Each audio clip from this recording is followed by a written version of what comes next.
Assalamualaikum and good day everyone. Today, we will be presenting about the benefit transfer in environmental ecosystem services. Let's get into it. The benefit transfer method is used to estimate economic values for ecosystem services by transferring available information from studies already completed to another location.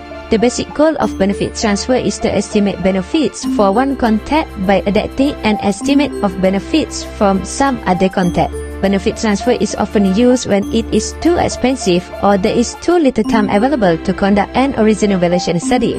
Yet, some measure of benefit is needed. It is important to note that benefit transfer can only be as accurate as the initial study.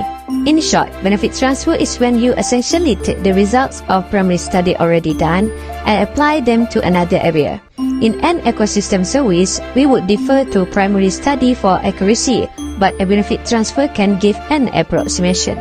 The study we are learning from we'll call the study case, and where we are trying to apply the information we will call the policy case, the place where we probably trying to figure out what the best coming decision or policy should be.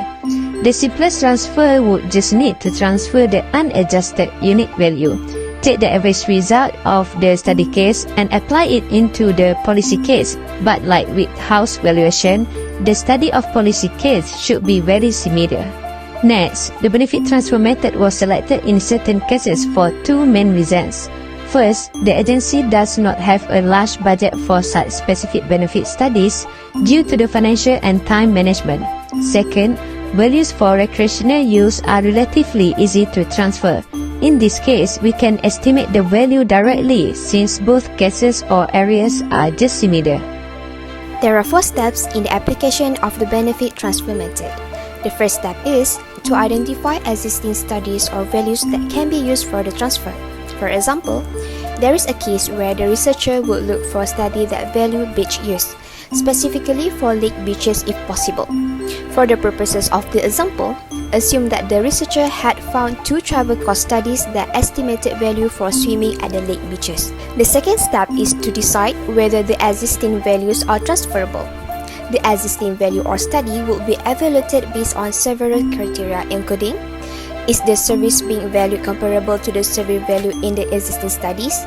Or another criteria is, are characteristics of the relevant population comparable? If not, are the data available to make adjustment? The next step is to evaluate the quality of studies to be transferred. The better the quality of the initial study, the more accurate and useful the transfer value will be. This requires the professional judgment of the researcher. In this example, the researcher has decided that both studies are acceptable in terms of quality. The final step is to adjust the existing values to better reflect the value for the site under consideration, using whatever information is available and relevant. The researcher may need to collect some supplemental data in order to do this well. For example, in this case, the site's value in each of the existing study differ from the site of interest. The researcher might adjust the value from the first study by applying demographic data to adjust the differences in user. If the second study has a benefit function that includes the number of substitute sites, the function could be adjusted to reflect the different number of substitutes available at the site of interest. Here is a few advantages of the benefit transfer method. First, benefit transfer is typically less costly than conducting an original valuation study. Next, economic benefit can be estimated more quickly than when undertaking an original valuation study. Then, the method can be used as a screening technique to determine if a more detailed original valuation study should be conducted. And the last one, the method can easily and quickly be applied for making gross estimate for recreational value. The more similar the site and the recreational experiences, the fewer biases will result.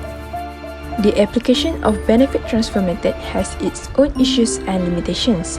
Benefit transfer may not be accurate except for making gross estimates of recreational values unless the sites share the same location and user-specific characteristics. Besides, good studies for the policy or issue in question may not be available. Extrapolation beyond the range of characteristics of the initial study is not recommended. Next, benefit transfers can only be as accurate as the initial value estimate. And lastly, reporting of existing studies may be inadequate to make the needed adjustments. Let us look at a few examples of case study related to our topic. The first case study is about the restoration of wetlands in Saginaw Bay, Michigan. The state of Michigan is considering plans to protect and restore coastal wetlands along the southern shore of Saginaw Bay. The state must estimate the potential benefits from protecting and restoring the wetlands. A survey asked people about their support for restoring wetlands, but did not include a valuation question. Therefore, the researchers used benefit transfer methods to estimate the value of protecting and restoring wetlands around the bay. A valuation study for proposed wetlands protection and restoration of Ohio's Lake Erie coastal wetlands was used for the benefit transfer. Researchers assumed that the values estimated for Ohio were similar enough to be transferable to Michigan. The study valued similar programs and quantities of wetlands to those proposed in Michigan. However, coastal residents were not surveyed. Thus, the transfer of values from the Ohio study to coastal residents in Michigan requires the assumption that coastal residents have values similar to those of residents of other areas of the drainage basin. Based on the Ohio study, the estimation value of the wetland ranged from $500 to $9,000 per acre for residents of the drainage basin, and from $7,200 to $61,000 per acre for residents of the state of Michigan. These values can be used to evaluate decisions concerning purchase and restoration of wetlands around the Saginaw Bay. The second case study is about the benefit of water pollution controls on pulp and paper mills. The Clean Water Act provides standards for water quality that affect the pulp and paper industry, where they need to implement technological improvements to bring water quality up to standards. Researchers attempted to assess the benefits of water quality improvements in a particular set of stream segments where pulp and paper mills discharge effluent. Researchers used benefit transfer to estimate the economic benefits of improved water quality. They selected streams that were affected by 68 mills for the study. The researchers began by collecting data on existing water quality and pollution control costs for the streams and assigning feasible uses for each stream based on existing water quality. The benefit transfer was based on 3 studies of other rivers, the Charles River in Boston and the Monongahela River in western Pennsylvania, that valued changes in water quality. From the study carried out by the researchers, they found out that the total cost to the entire pulp and paper industry were estimated at $310 million. If the 68 mills selected are assumed to be representative of the total of 306 mills, the upper bound estimate of the economic benefits of pollution control would be about 50% of the cost. In conclusion, benefit transfer is able to estimate the economic values for ecosystem services.